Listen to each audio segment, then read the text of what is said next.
Thursday afternoon chat. Your favorite artists with Jayar. Ladies and gentlemen, boys and girls, will you please put your little paws together for today's guest, Miss Riley Clemmons. How are you? I'm good. How are you, Jayar? I'm all right. I didn't recognize you when we walked into the room. You had an intern at a business, like a Morgan or like a Raymond James financial institution. You walked in like you were an intern. Yes. That did not look like a woman who spends her life on stage singing. That's great. I'm stepping into that this December. I have it's crazy that I have jeans on right now. Like that's a labor of love. I have been in the Christmas pajamas, decorating the tree, and my glasses. It's been great. Yeah. It's been great. Well, it is wonderful to have you. Let's pick a green screen background real quick. You did. When I clap my hands, we'll go to... We're gonna shift to it. Totally. So you've looked at our list. What would you like to go with? Since we just went through the list, I think we want to do I want to do a winter wonderland. Take me to the top of a ski hill. So you're still back in Christmas mode. Yeah, I live there. Oh, that's home base you're for like me. like when you see those shops that's like July in a small town in Indiana, and it's like a Christmas shop still selling ornaments. I'm in it. Okay. I'm in it, but I'm like a cold weather Christmas person. Okay. I really do feel most like myself this All right, year. off we go to the North Pole. Yep. Oh, what do you think? It's beautiful. Yeah. And, Ooh, yep. I just got a Ooh, chill. Can I same. borrow your scarf? Yeah. No. You may not. I don't want to get any of my Axe body spray on it, so it's probably for the best. Yeah.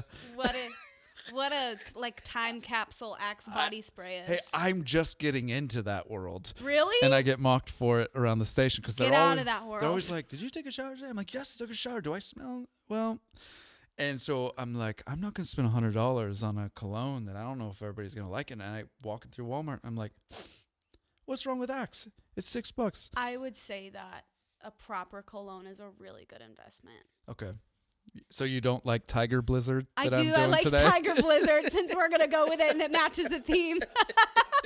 See, it's perfect. What are you saying? I grew up really, really poor, so I could only get that. I could only get the samples of colognes. I never purchased a cologne a day in my life. So when I can walk into a Walmart for $6, I can smell maybe not good, but at least smell like I tried. Okay. That's what Axe should say. Totally. It'll make it appear like you tried. I just remember, I just remember in middle school, somebody out there will understand and know what I'm talking about. There's something called an Axe bomb. And it's when the boys, they would go into the bathroom and they would have a bottle of Axe, the spray, and they would just go shh. They would walk out, and I'm so sorry for anybody listening. That was probably terrible for the ears. Well, I did exactly that right before you walked in. I don't smell it, but I don't have COVID. I'm bloody Tiger Blizzard. Wow, this has been great. I feel like I've been in so many different headspaces over the past. Yeah. Who would have thought we would be talking about Axe body spray at the North Pole when you first walked in here? So we've gone to a wonderful place. Great. Fantastic. Let's talk music. How about artist choice? What would you like to sample? What would you like to play here for our audience from your collection of hits? Well, let's cue up one of my favorites. This is I think it is my most recent release. It is my most recent release. It's called For the Good, based on my favorite Bible verse, Romans 8:28. I've arrived at a place where I've found a new strength to be really honest about this story and experience. But essentially, over the past few years, my family as a unit, my mom, my dad, myself, my older brother, and my younger sister have walked through a tough time together where we experienced family hurt in a really deep, cutting way, from loss and betrayal and lying from outside family. And I think for the longest time that was so hard to talk about because it's uncomfortable, right? You know, you don't want to talk about how family hurting you. That's very dark. But I've received so much confirmation and peace from the Lord that this is an important piece of the story to tell, because there are families out there who are experiencing similar things. And I can say through that experience of hurt and feeling that kind of hurt for the first time, the Lord brought our unit of 5 closer than ever before in prayer, in community, in love, and empathy. And I think so much of that was rooted in holding on to Romans 8:28. It says that all things work together for the good of those who love God and are the called according to his purposes. And man, that's a good promise. Do you get family pressure to get married, and how intense does it get? Oh my gosh, no. Okay. Nobody has ever in my family pressured me to get married. Is that sarcastic? No, they don't. No, they really don't. My Okay. parents have always been super cool in the sense that they wanted me to live a life that I'm proud of, and have always instilled that before there's ever necessity to, get married or anything like that, go be independent and be young and all that good stuff. So I just don't feel that pressure. Praise God. And for anybody out there that feels that, don't listen to it. You're good. Live your life. Be independent. I've been saying the same thing to my teenage daughters. Good stuff. Because they're like, why are you telling me to get married when I'm 30-something? I'm like, it's not that I'm telling you to get married when you're 30-something. This is the one chance you're going to have to go build a career, find out who you are, travel the world. Because once you get married, the deal is a deal. And it gets harder and harder, especially when you start having kids. And they think I'm being sort of a prude when I say that. And I'm like, no, this is wisdom that I'm dropping. You're not paying attention to wisdom. Yeah. This is the window of time. It's only a very small window. When you're talking 20 to 30, this is a small window of being, when you're 80 and you look back, that was a small window. Tiny. You had to go make, be you. Totally. And I think that another part of it, just the way that society works in general, as a woman, there are changes when you do get married, and you do lose a part of that freedom to some extent. And so I do think that it's so important to take the time to enjoy where you're at in the moment and really receive what the Lord is saying to you as a young person, as a young woman specifically. Well, you look at, I'll throw out Daigle, who's probably a few years older than you. And a lot of people will, because, you and I probably have run in the same circles and know her. People ask me all the time, is she married at all? I'm like, if you've ever met her, she is so focused on exactly what you're doing. It's like, I have a career here happening that you couldn't even imagine. Like, if you're laser focused at something, like the way she's gallivanting all over the world, I couldn't even imagine having to care for another, be involved with somebody else. And I also think she has always been so intentional about leading the conversation where there are so many more important things about her than her relationship status. And I think with women, that is so important to lead with and talk about. It's, as a young woman, there are so many more interesting things about me than if I'm married or if I'm single or if I'm dating and what that looks like. I'm a whole person without that. And I think that's so important. This is one of my favorite questions over this past year is, I'm the son of puppet ministers. My parents were puppet ministers in church. Excellent. And then my dad changed the price tags of grocery store glamorous job, pushing his cart up and down the aisles of a grocery store, changing the price tags. But as a kid, I got to run the aisles after it closed. No other kid got to say that. Yeah. What would be a perk of one of your parents' job growing up? I can think of two very distinct, but growing up, well, I mean, still now, but my dad is an emergency room physician. So, but growing up around that time, my parents didn't have a ton of money, and we weren't staying with any nanny or anything like that. And so when my dad would have to do night shifts and work over the night, and my mom had a baby at home, my older brother and I would go and sleep in my dad's call room. And then he would, I don't know if that's a perk, but we loved it. So if we somebody had so gets much in a fun. bike accident and they're going to wheel somebody that just got in an accident right past you? Like ER kind of? No, it kind of very confusing. If you don't know, if you're not in it, you wouldn't know, but it's like the doctors have the rooms that they sleep in, and they're little call rooms is what they call them. The show. Very different. They have a room. They have a room, but no, we always thought it was the coolest thing. And my mom, growing up, she was in the church choir, and she was a huge part of the company that my parents started. So anyway, it was just cool to watch my mom be a leader and a boss, and I really enjoyed that. So did you get free medical supplies as a kid, like the gloves? No, what I did get was anytime I would hurt myself and go to my dad, this is what I got. Yeah, it looks good. It'll be fine. Okay. And there was never any, we should, no. He would bumped our heads. I think you're good. Yeah, because all of us No, are their there's parents. If any kid bumps their head, it's this classic, okay, we're going to keep an eye on you because you don't want to let a kid go to sleep if they've had and your dad is able to go. You're fine. No, so I guess it was a perk, but yeah, we know if we were crying and hurt, it was like, give it a second, you'll be okay. Okay. Cry it out. The rest of us have to go to WebMD and just guess. Don't do it. Hope for the best. Oh, Lord. Oh, Jesus. Be near. You spend a lot of time on the road, and if anybody hasn't seen one of these tour buses before, you got 6 bunks on one side of the aisle, 6 bunks on the other. It's a very small, very coffin-ish. And then there's a lounge up front of the bus, back of the bus. And you guys spend, you're back home maybe Monday, Tuesday, Wednesday kind of a deal. But Thursday, Friday, Saturday, Sunday, you're city after city staying.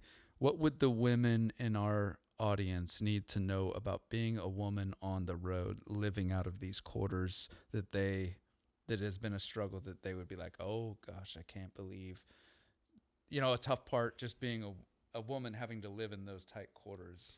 Honestly, I really like bus life. Yeah. There aren't a ton. There are challenges that come with it, but I quite enjoy it. I think if there's anything, it would be just, you're on a moving vehicle sleeping and there's not a ton of room. Yeah.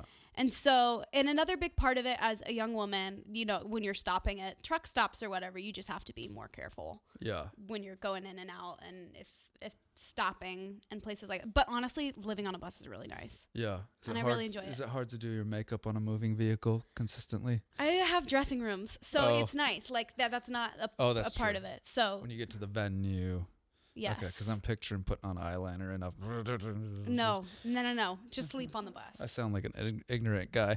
So you got to put on that eyeliner stuff. Guys are so interested in makeup. Does it not blow your mind? Like it's so much. It's not so near cool. as exciting. We don't get to do cool things like that. We put on our pants and that's it. And a shirt, hopefully. Yeah. But please. You guys get to do some cool things we don't get to do. So I'm curious about it. It's very nice. Yeah. I love it. It's great. At the end of every year, Riley, I love it when, like Spotify does their Wrapped, where you see what you've been listening to all year, but YouVersion does put out their data. Here are the most searched for scriptures of the year. Yeah. If you look back at 2021, do you have one bit of scripture that you're like, oh, that tattooed itself to me? Yeah. So at the top of the year of 2020, I was touring, had already played 40-something dates when the world shut down. And I remember deciding before all of that I was going to read the Bible in a year. Turns out it was a really, really great year to do that. Yeah. And so top of March, as the world seemingly shutting down around us, I found myself in the Gospels, the way that this Bible plan was mapped out. And so I was in, I learned a lot from the Gospels, but I also found that, as we were going through the Bible plan, we were in the Gospels, they were also simultaneously exploring other juxtapositions throughout. And so when I got to John 10:10, it immediately stuck out to me. The enemy comes to steal, kill, and destroy, but I have come to give life and give it abundantly. And I think that for me personally, I am a driven, ambitious person. I like to be going, and I like to be doing, and I like to have a busy calendar, and it's very fulfilling to me, and it's very satisfying. And I think, starting to work so young, you get used to the hustle and the flow, and being busy became a badge of honor I would wear. And so when everything was taken away at the top of 2020, I really had to pause and ask the question, where is abundant joy coming from in all of this? Because, I'm not finding it in my busy schedule anymore. I'm not finding it in some of the shows and getting people to clap for me. And so it all came back to this idea of, God, if you say that you are the source of abundant joy, then there is abundant joy even when the world stops turning. That there's abundant joy in the middle of a global pandemic, that there's an abundant joy when I'm sitting on my bedroom floor crying, not knowing what's next. There's abundant joy when a song doesn't do well or when a tour stops. There's abundant joy because you say there's abundant joy. And John 10:10 paired with it just was such a special time to read that and be in the Word. That's great. Hey, looking forward to diving into new music throughout the year from you. And I'll tell you this. I was telling your person at your record label, I was like, she was asking me about doing interviews one after another and after another. And maybe I shouldn't share this, but I'm going to share with you because hopefully it'll encourage you. As I said, for 17 years I've done interviews with faith-based artists, so it's a muscle that I've been able to exercise over the years to be able to get the most out of an artist because I know them and so on. And I said Riley is always one of my tougher ones every year because it's a perfect storm. I don't know her that well, and she's newer to the industry, and those are colliding with we have just okay conversations on the air. And I was like, so this is kind of my third or fourth one with Riley, and I feel like I'm prepared to get. But you have made my job easier this time around because I feel like there's a spiritual depth to you that is great for an interview that wasn't here years ago. I don't know what's going on in your personal life, but it's fun to be able to talk about real meaty stuff that's going on in your life without you and I having to do surface stuff. So that's a cool thing that whatever has been going on the past couple of years since I saw you last, it's great. I have definitely learned a lot. But it's also like the more interviews and the more that I've done, the more I understand the need to go to those deeper places and dig deeper. Because the surface stuff is great, but you don't walk away feeling impacted. And so I love going deep, and I'm glad that we got to do that today. Good. Yeah. It is great to see. One last thing, all the guests I have, because they're lead vocalists, most of them are lead, I don't interview drummers or, You should. Drummers are cool. Just so when I play a Riley Clemmons song, or as your dad would say, Clemmons, one of your parents says Clemmons and one says Clemmons, I think you said. My mom says Clemmons. My dad says Clemmons. Clemmons. It's very different. Clemmons. Yeah. If you could just sing the Jayar show for me in any way you want. Oh, great. And just so I can play it over your songs in the intros. This is the moment I've been waiting for. The Jayar show. You're welcome. Perfect. Thank you. Thank you. Thanks, Jayar. I'll invoice you for that. Thank you. Thanks. Great. The Thursday Afternoon Chat. Your favorite artists with Jayar.